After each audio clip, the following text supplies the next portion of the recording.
Every time hope soars for the Clippers, reality hits us like a ton of bricks. Whether it's a streak of bad luck or a dash of underperformance, the Clippers have a knack for playing the role of hope-deflating villains. Yeah, it is what it is. Even this season, all sorts of speculations are in the air. Are they genuine title contenders, or just riding the hype train of a supposed super team? The buzz around the Clippers is deafening, but how much of it is grounded in reality? Ballempire is here for you guys to unfold the truth. Enter the star-studded trio, Paul George, Kawhi Leonard, and James Harden. The mere mention of their names sparks visions of a basketball powerhouse. Even the most pessimistic analysts questioned whether the Clippers had moved up to parity with the Denver Nuggets when they made their last big all-in attempt for James Harden. Harden has the ability and the prowess to help teams succeed. The Harden deal swoops in like a superhero, and certainly one can say the Clippers have gone from no chance to some chance of winning the title. It's like the basketball version of a plot twist, but how good is the plot twist? Can the Clippers pull off the ultimate trick and turn into a team that makes you believe? A team with that special sauce of fight, cohesion, and stars lifting each other? Sure, they might still lose, maybe even in the first round, because of the health risks with Kawhi Leonard and Paul George always lurking. Anything can happen, but for now, things are looking really good for the Clippers. A team with that kind of spirit can be worth it. Flashback 2 months ago, when they hit rock bottom with a humiliating loss to the Nuggets backups, ghosts of Clippers past haunted them. Since November 17, they've gone 21-6. Good lord, talk about a comeback. And speaking of comebacks, the eye test never lies. You know a serious team when you see it, and this Clippers squad means business. Serious business. When the Clippers are on their A game, they really bring their A game. Leonard and George form a top-tier defense duo, shutting down big names like Curry, Zion, and Durant. Check this out. Opponents shooting at the rim against Zubac are only hitting 49%.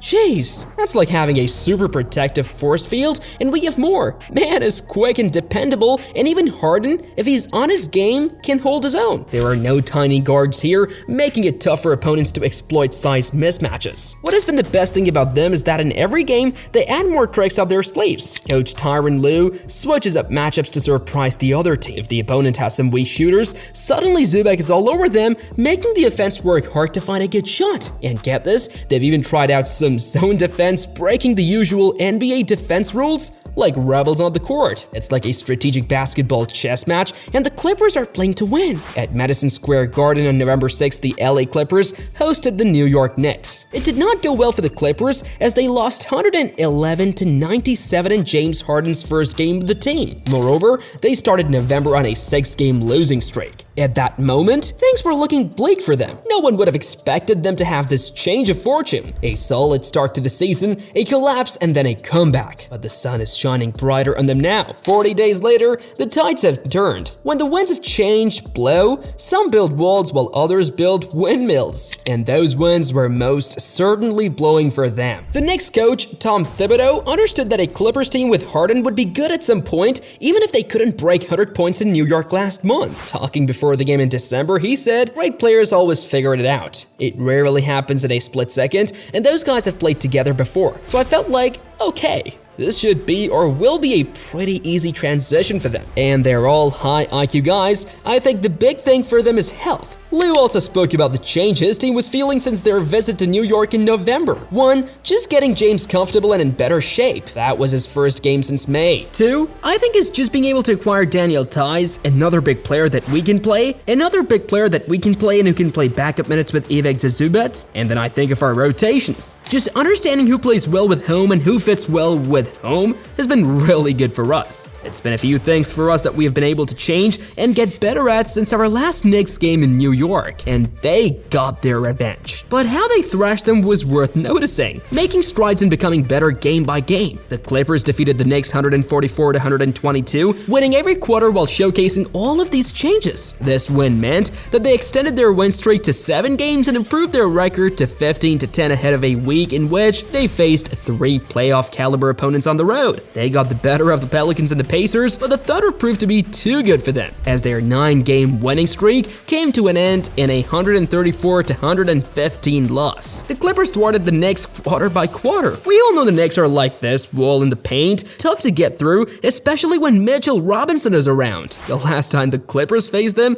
they barely got 38 points in the paint. But guess what? Robinson's out with an ankle thing. Entered Zubac. In the first quarter, it was like a paint party. 20 points from the inside, the highlight of which was Zubac getting a slick pass from Harden, dunking on Knicks Sims so hard that even Zubac's own bench couldn't stay in their seats. Talk about making a statement. Well, they did make a statement. Last time in New York, the Clippers shot a meager 16 free throws, making 14 of them. And Kawhi? No free throws. Even though he threw down 16 field goal attempts and Harden had just one meager 3-point foul, it's like they broke free from the foul curse or something. It's hard to draw fouls against the Knicks, who entered the game in December ranked 5th in free throw rate allowed. But the Knicks lost their minds in the second quarter, sending the Clippers to the line 22 times, with the Clippers making 19 free throws. Wow. Talk about breaking down a team. And Harden was at the helm of it. Going 5 out of 7 in the second quarter, he led the free throw parade. After the break, the Clippers' free throw shooting dried up, going just 2 of the 4 in the next 2 quarters, but the overall return for the night was still very good. The Clippers outsourced the Knicks by 5 points from the free throw line on the evening after making 28 of 34 attempts. Previously,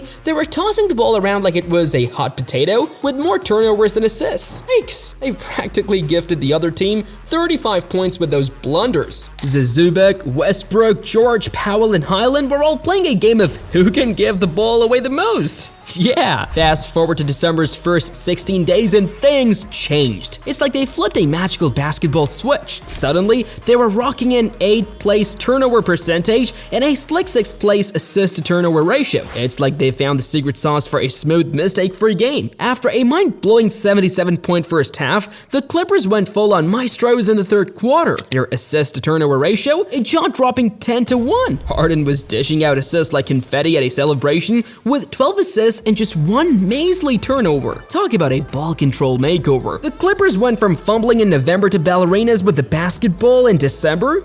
This is some way to get your revenge. What a turnaround, man. And they haven't looked back.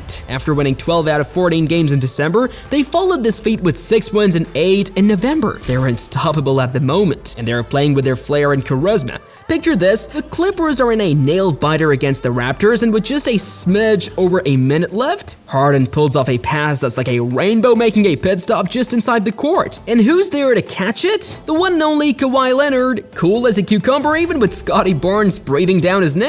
Now you've got to know that Leonard's been on a mission this season. He's been attacking the post like a champ, shooting a career-high 82% at the rim. But here's the kicker. With Barnes and Schroeder closing in, Kawhi doesn't rush. No, sir. He slows down, dribbles like it's a dance floor, and then bam! A scowl appears on his usually calm face as he smashes down a dunk that echoes through the arena like thunder. Talk about turning a regular game into a highlight reel. And that is what it has been about for the Clippers the entire season. This is the same Leonard that carried the Raptors through their championship run in 2019, steadfast, unwavering, and inevitable. A machine that is unstoppable and determined to achieve his goals no matter how long they take or how clever his opponent may be. The Magic 5 of the Clippers, Kawhi, PG, Harden, Zubac, and Mon, have all been in top form. These guys aren't just dribbling, they're practically pulling off a basketball heist with a whopping 17.4 points per 100 possessions. Jeez. And this lineup isn't your average Joe, it's the headliner, the star of the show. They're not just playing ball, they're orchestrating a full-blown court symphony, switching positions like it's a b-ball ballad. And hold on to your basketball hats because this dream team outshines OKC and Minnesota's go-to squads. It's like they're leaving those teams in the dust. Now, it might not be a perfect match for Boston and Milwaukee's top dogs, but let's be real, we're talking about two teams with championship dreams. So in the epic saga of basketball greatness, the Clippers' Fab Five might not have the loudest solo, but they're definitely stealing the show and are performing far better than what was expected of them at the start of the season. Project Harden was done to create this very super team. His playmaking genius can protect itself onto a talented but disorganized defense,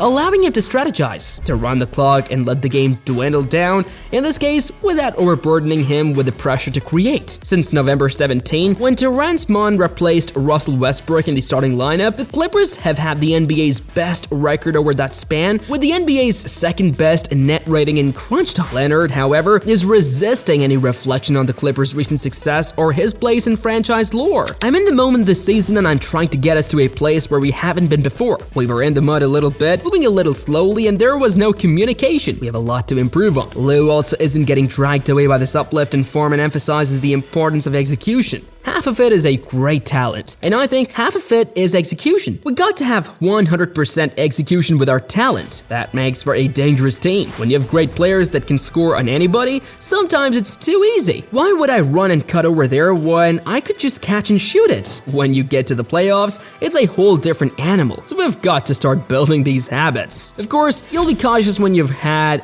such shaky start. Up until mid-November, the Clippers were playing the "are we sinking or swimming" game with their starting lineup feeling like a superstar party bus, with Westbrook, Harden, Leonard, and George all trying to squeeze in for the ride. In their first 5 games together, this dream team had a net rating 3 points worse than the struggling 3-35 Detroit Pistons. Yeah, it was like watching a superhero movie with a not-so-super start. But fast forward to today, and we all know the changes we have seen. These Hall of Famers might have stumbled out of the gate, but now they're popping drinks and enjoying the view from the mountaintop. Obviously, it didn't start off well, said Harden. It gave people so much to talk about in a negative way, and now those people who were talking are nowhere to be found. Like, literally nowhere to be found. This season is not over yet. Fortunes can sour one final day and failure remains a possibility, but 2 months ago, disaster seemed preordained, as though the Clippers had signed up for a collision they couldn't stop. So far though, history has served as both a teacher, imparting knowledge about the frailty of conflict and broken plans, and a source of unity, inspiring a group of people who want to accomplish a common.